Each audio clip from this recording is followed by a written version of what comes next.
right, we're working in the shop today with my favorite shop dog, Stella. And she knows when I start talking to the camera that she's probably not going to get pet, so she's a little miffed, just left. So we are working in the shop today, and what are we working on? We've got this big old thing on our lift.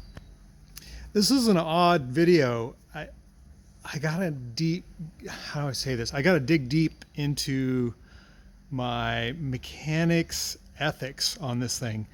It's owned by some really nice people. They've taken really good care of it, but they've moved from the East Coast.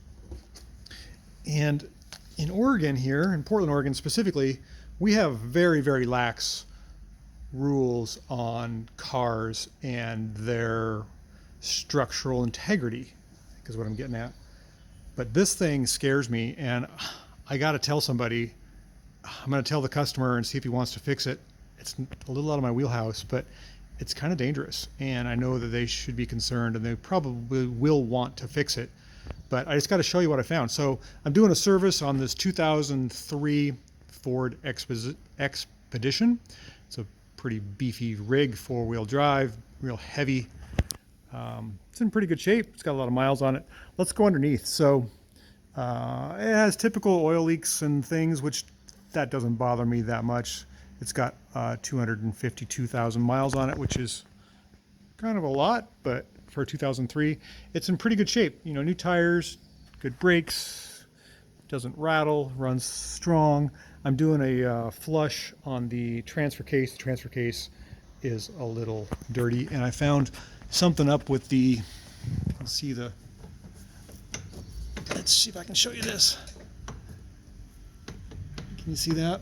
The front drive shaft U-joint needs to be replaced. That's sort of minor, but what bothers me and what really concerns me is back here is this. This is a huge frame member. It's got a box frame that comes around. The sway bar is attached here. The drive shafts go through the back. It's got independent rear suspension, but this is just paper thin, and that, even just standing underneath this thing makes me quiver, because like that's a pretty integral part of the car is the frame. It looks like it's just rusted out right along this crease.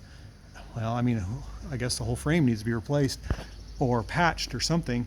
But in Oregon, we have there's no accountability for this. I don't know who to tell. Even if I told somebody like a DEQ or DMV, they wouldn't do anything. There's no safety. It's all on your own. Whereas I know the East Coast, you have many more inspections that probably would shut this truck down. It wouldn't be allowed on the road. Doesn't seem to be so bad out here. It's a little flaky, but right there, that's kind of crucial. I mean, the whole back of the car could snap off. This side doesn't look to be as bad, but I bet you if I start poking, I can find a hole. So again, I'm dealing with ethics here. I'm going to talk to the customer, see if he'll let me put a patch in there. But the back of this thing is pretty rusted up. You know, even the spare tire has got perforations in it. Other than that, it's a great rig, and I don't know. It's always something, huh? But that's pretty scary. So beware out there. I mean, you never know. This oncoming, if this thing loses a wheel at 60 miles an hour and kills somebody, then I'm going to be feeling pretty bad. So I got to do something.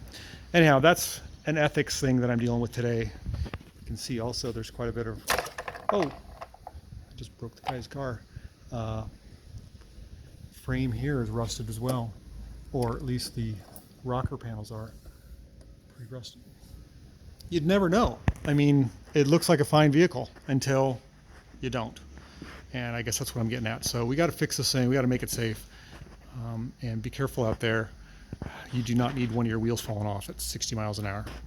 All right, thanks for listening to me gripe about what to do and how to fix this thing. Let's see if we can talk to the customer and get something resolved.